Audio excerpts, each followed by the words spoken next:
थोडं तुझं आणि थोडं माझं मालिकेच्या 12 सप्टेंबरच्या भागात मानसीने सगळं काही इको फ्रेंडली केलेलं असतं आणि दिनेश त्याचं कौतुकच करत असतो. सजावट करत असताना मानसीचं लक्ष अचानकपणे बाहेर जातात. तेजस कान पकडून तिची माफी मागत असतो, परंतु मुद्दा मानसी त्याच्याकडे दुर्लक्ष करते. सुनंदा आभाला हाका मारत आलेली असते कारण तिला फुलं हवी असतात पूजेसाठी.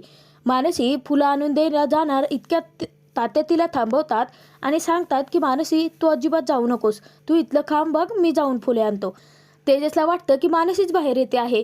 काही केलं मानसी आता माफ करायला तयार होत नाही म्हटल्यानंतर तेजस साक्षात दंडवटत घालतो आणि म्हणायला लागतो की हे बघा, मी आता खूप वेळा माफी मागितली आहे. आता तुम्ही एक काम करा, पायाखालचं पायपुसणी समजून तुडवून जा मला, परंतु प्लीज माफ करा. इतक्यात आता तात्या म्हणतात की तुला माफ करण्यासारख्या तू काय छोट्या चुका केल्या आहेत का? तेव्हा तेजस सांगतो की हे बघा, आता तात्यांच्या आवाजात बोलू नका. आणि तेजस जेव्हा तात्यांना पाहतो, तेजस पटकन आता उठून बसतो. तेजसचा पुरता आता पचका झालेला असतो. त्यानंतर मानसी आता बाहेर दाराला तोरण लावण्यासाठी आले असता तेजस भस्कन मानसीच्या समोर उभा राहतो. तेजस पुन्हा कान पकडून मानसीची माफी मागतो, परंतु मानसी त्याला माफच करत नाही. परत त्याच्याकडे दुर्लक्ष करून आत निघून जाते. त्यानंतर संध्याकाळी गणपती बाप्पांच्या सजावटीचं काम आता पूर्ण झालेलं असतं. सगळेजण प्रभू कुटुंब मानसीचं तितकंच कौतुक करत असतात. तेव्हा मानसी सांगते की हे मी एकटीने नाही केलं, तर दिनेश दादा, सूरज दादा आणि आभा यांनी माझी मदत केली आहे. तेव्हा दिनेश मानसीचं कौतुक करत सांगतो की खरंच मानसी अगदी गायत्रीसारखी आहे, दिलेलं काम वेळेत आणि प्रभावीपणे पूर्ण करणं. सगळेजण मानसीचं एवढं कौतुक करत असतात तेव्हा बाहेर असणाऱ्या तेजसला सुद्धा ती सजावट पाहण्याची आतुरता लागलेली असते. गायत्री सुद्धा मानसीला कौतुकाची थाप देत म्हणते की खरंच फिनिशिंग स्कूलची टॉपर शोभतेस बरं का. मानसी खूप खुश होते. इतक्यात तेजस म्हणायला लागतो की खरंच खूप सुंदर केलं असेल डेकोरेशन. परंतु गायत्री वहिनी, मला एक सांगा, तुम्ही दोघी एकाच कॉलेजच्या टॉपर आहात ना? मग आता त्यांच्या हातात जी कलाकुसर आहे ती तुमच्याकडे कशी काय नाही आहे? तुम्ही फक्त गेमा करण्यातच बिझी असता. तेजस बाहेरून गायत्रीचा पाणउतारा करत असतो. तेव्हा मानसी चकितच होते. तर गायत्री सांगते की बाहेर उभं असणाऱ्या माणसांनी ना घरात डोकावून पाहून उगाचच आरोप करू नये.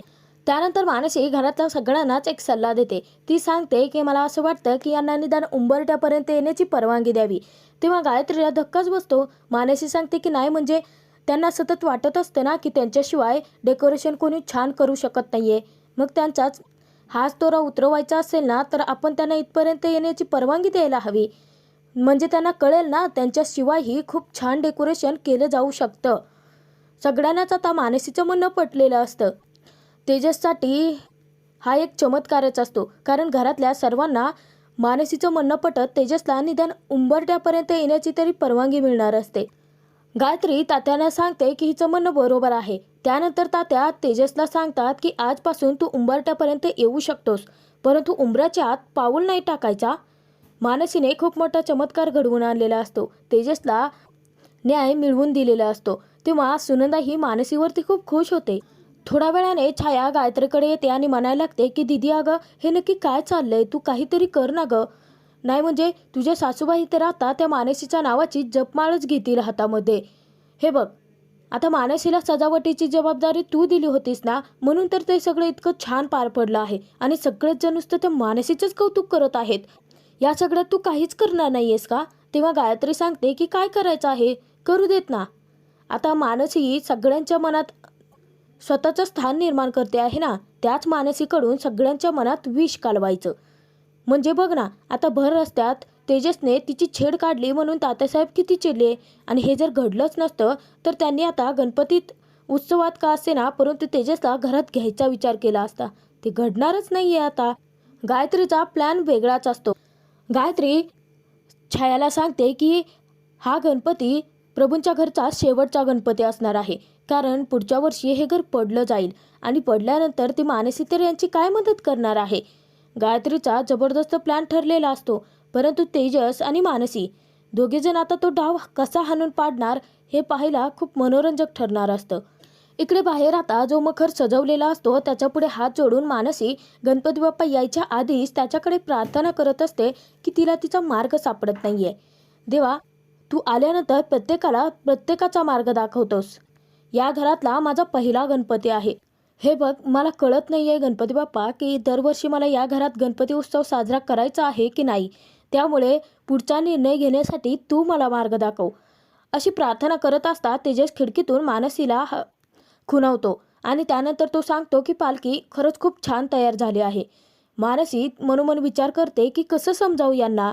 यांच्यावरती धड रागवता येत नाही आणि आबोला धरताना मलाच त्रास होतो आहे. तेजस तरीसुद्धा आता काहीही करून मानसीला मनवण्याचा प्रयत्न करत असतो. सतत कान पकडून तिची माफी मागत असतो आणि मानसी मात्र त्याच्याकडे पाहत हसत असते. स्वतःच्या तालावर तेजसला ती नाचवत असते. त्यानंतर दुसऱ्या दिवशी प्रभू निवासामध्ये गणपती बाप्पाचं आगमन झालेलं असतं. सगळ्यांनीच जाऊन आता गणपती बाप्पांचा जयघोष करत गणपती बाप्पांना प्रभू निवासात आणलेलं असतं. सुनंदाने आरतीचं तबक घेऊन येत आता गणपती बाप्पांची पूजा केलेली असते. सर्वजण गणपती बाप्पाच्या आगमनाने खूप खुश असतात. गणपती बाप्पाच्या नावाचा जयघोष करत असतात.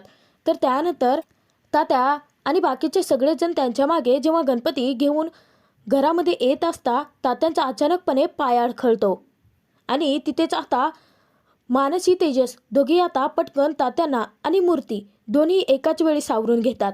सर्वांनाच खूप मोठा धक्का बसलेला असतो. सर्वजण खूप घाबरून गेलेले असतात. तर तिथे आता तात्यांचाही काळजाचा ठोका चुकलेला असतो. तर मानसी आणि तेजस दोघे आता एकमेकांकडेच पाहत राहतात आणि त्यांच्यावरती गायत्रीची बारीक नजर असते. गायत्री त्या दोघांकडे खूप रागाने पाहत असते.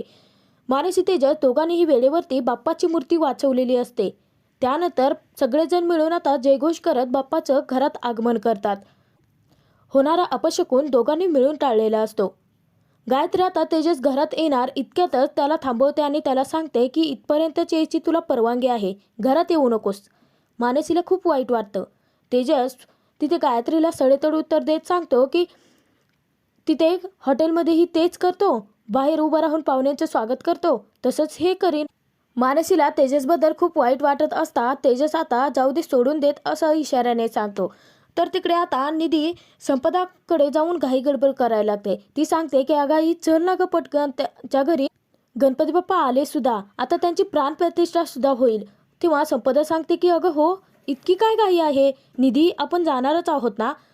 निधी संपदाला सांगते की आई अगं प्लीज, मी तुझ्याकडे रिक्वेस्ट करते आहे.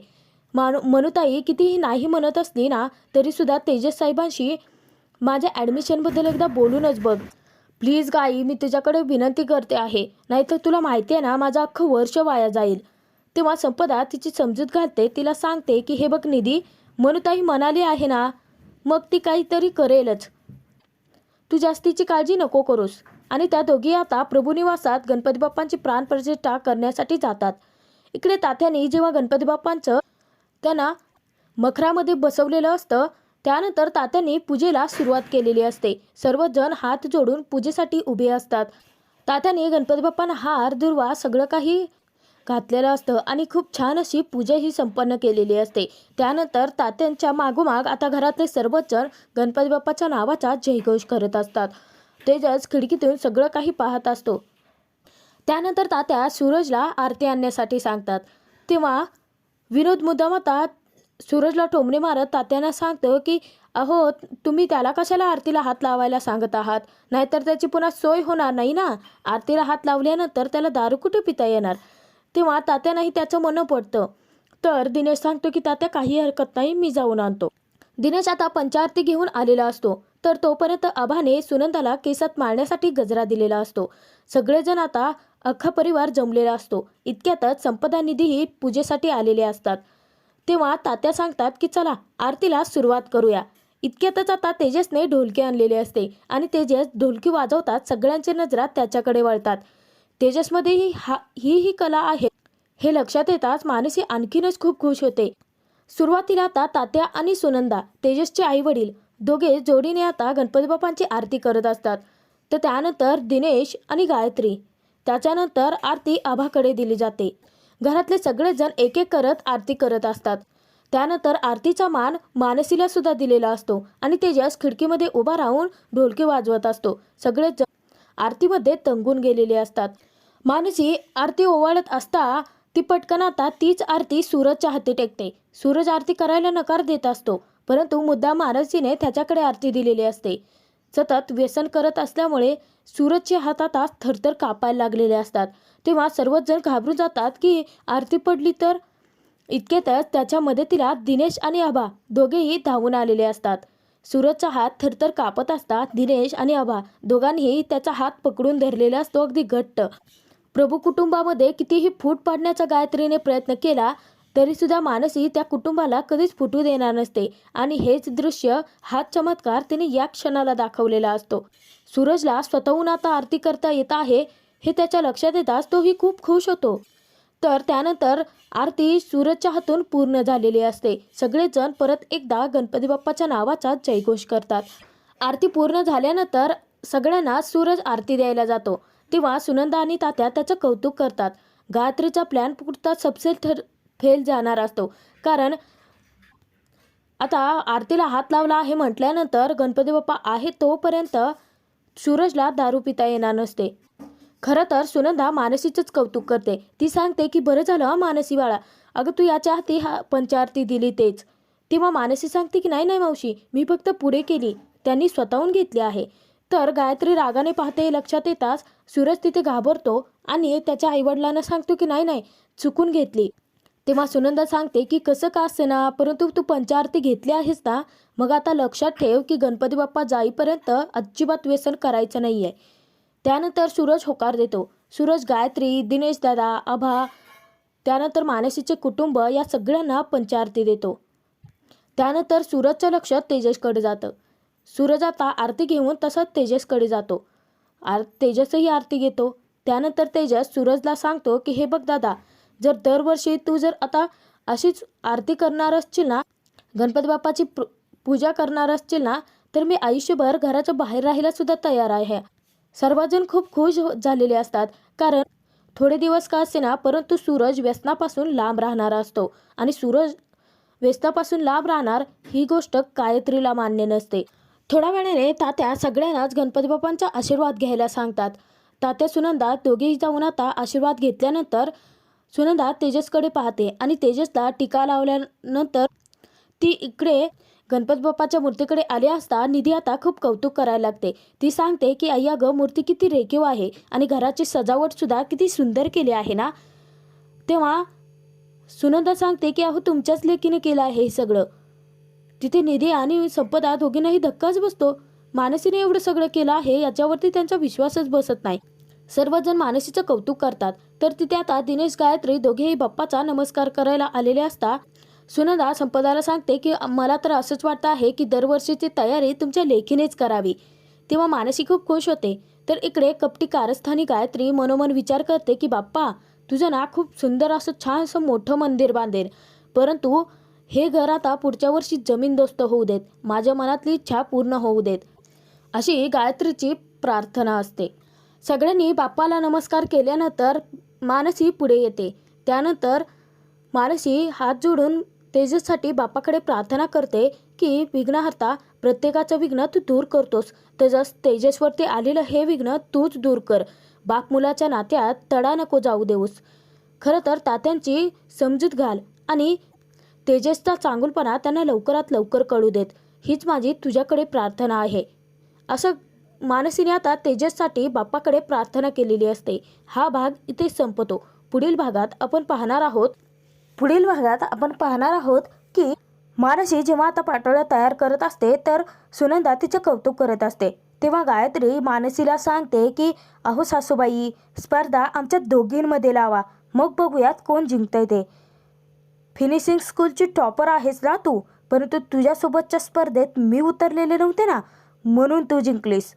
गायत्रीचा मास तोरा अजूनही उतरलेलाच नसतो. तेव्हा मानसी आता तिचं चॅलेंज ॲक्सेप्ट करते. तर सुंदर पाटोळ्या तयार करण्यामध्ये मानसी गायत्रीला हरवणार का हे पाहायला खूप मजा येणार आहे.